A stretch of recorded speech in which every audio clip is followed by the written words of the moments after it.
नमस्कार, आप देख रहे हैं की दहाड़। मैं हूं आपके साथ ओम पांडे और इस वक्त की बहुत बड़ी खबर, बड़ी जानकारी आपको दे दें। इस वक्त की बड़ी खबर, वक्फ संशोधन एक्ट पास हो चुका है लोकसभा में। वो वक्फ संशोधन एक्ट जिस पर बहुत बवाल देखने को मिल रहा था, इसे 2024 में लोकसभा में लाया गया, लेकिन तब जेपीसी की चर्चा में गया, जिसके बाद इसे तमाम राय शुमारी के बाद एक बार फिर से लोकसभा में पेश किया गया। कल इस पर 12 घंटे तक विपक्ष की ओर से चर्चा की गई, सारे मसले सुलझाए गए, जिसके बाद रात के 2 बजे जब पूरी दुनिया सो रही थी, पूरा भारत सो रहा था, और रात के 2 बजे इस पर वोटिंग हुई।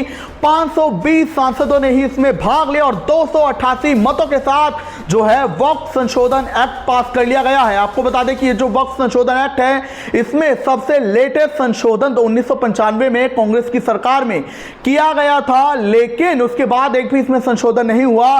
लेकिन अब जो एनडीए की सरकार है, उसने ये वक्फ संशोधन अधिनियम नया लाया, उसमें कई संशोधन किए, जिसके बाद जेपीसी की इस पर चर्चा हुई और उसके बाद आपको बता दें कि इस पर तमाम विवाद हो रहे थे। लेकिन इसी बीच ये मंजर देखने को मिला कि असदुद्दीन ओवैसी, जो कि एआईएमआईएम सांसद हैं हैदराबाद से, उन्होंने वक्फ की जो संशोधन एक्ट की जो कॉपी है वो फाड़ दी। इसके अलावा कईयों ने भी विरोध जताए, लेकिन तमाम विरोध के बावजूद इसे पास करा लिया गया और आज राज्यसभा में भी पेश होगा। मैं आपको राज्यसभा का नंबर गेम बताऊंगा, लेकिन उसके पहले आपको यह बताऊंगा कि आखिर ये नया वक्फ संशोधन एक्ट आखिर कहता क्या है, क्यों इस पर बवाल हो रहा है। क्योंकि आपको बता दें कि जो वक्फ का जो काउंसिल है, उसने कहा है कि अगर ये वक्फ एक्ट नया जो है ये पास होता है तो पूरे देश में आंदोलन किया जाएगा वक्फ काउंसिल की ओर से। लेकिन अब ये लोकसभा में पास हो गया और अभी देखना होगा कि राज्यसभा में पास होता है कि नहीं। और अब आपको बताते हैं कि आखिर नया संशोधन एक्ट क्या कहता है।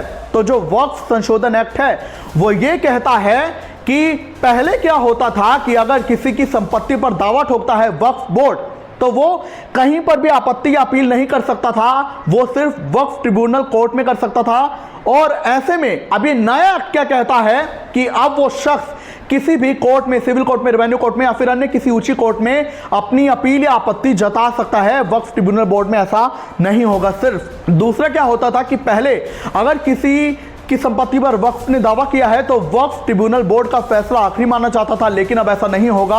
अगर किसी को वक्फ ट्रिब्यूनल बोर्ड की फैसले से आपत्ति है तो वो ऊंची कोर्ट में भी जा सकता है, फैसले को चुनौती दे सकता है। तीसरी बात क्या थी कि पहले अगर किसी भी जमीन पर मस्जिद है या फिर वो इस्लामिक कामों के लिए इस्तेमाल होती आई है तो वो अपने आप ही ऑटोमेटिकली वक्फ बोर्ड के नाम हो जाती थी।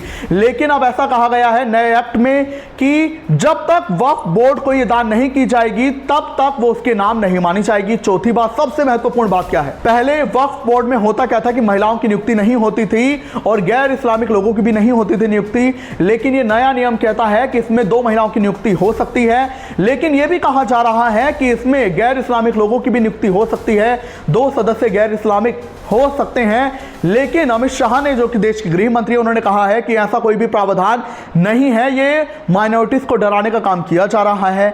और अब आपको बता दें कि ये जो नया नियम है जिसमें कि फैसले को चुनौती देना ऊंची कोर्ट में और अपने आप दावा नहीं कर सकता है वक्फ किसी भी संपत्ति पर या महिलाओं की नियुक्ति होगी, इसी पर जो है आपत्ति जताई जा रही है वक्फ बोर्ड काउंसिल की ओर से। उनका यह मानना कि इससे जो परंपरागत जो ढांचा है उसमें दिक्कतें आएंगी और इससे जो है, जो सरकार ने जो रजिस्ट्रेशन की बात कही है कि जितनी भी वक्फ की संपत्ति होंगी उन्हें मजिस्ट्रेट की जो काउंसिल है उसमें अपना रजिस्ट्रेशन कराना होगा, तो इससे जो है उनके फैसलों में दखलंदाजी सरकार की बढ़ेगी और उन्हें नियमित जो है किया जा रहा है, तो इससे और भी कई दिक्कतें आएंगी। हालांकि आज राज्यसभा में पेश होगा। 1950 में जब देश की आज़ादी के 3 साल हो गए थे तो वक्फ की जो संपत्ति थी उसे मैनेज करने के लिए एक बोर्ड बनाने की मांग हुई, महसूस किया गया, जिसके बाद 1954 में पहली बार वक्फ बोर्ड बनाया गया। इसके बाद 1965 में वक्फ सेंट्रल बोर्ड काउंसिल गठित की गई और 1995 में कांग्रेस की सरकार में इसमें फिर से संशोधन किया गया। और अब ये जो है इतने सालों बाद जो फिर से संशोधन किया जा रहा है, ये बीजेपी की सरकार में, एनडीए की सरकार में किया गया है। राज्यसभा की अगर मैं बात करूं तो राज्यसभा में अभी 236 सांसद हैं। इस बिल को पास कराने के लिए 119 मत चाहिए।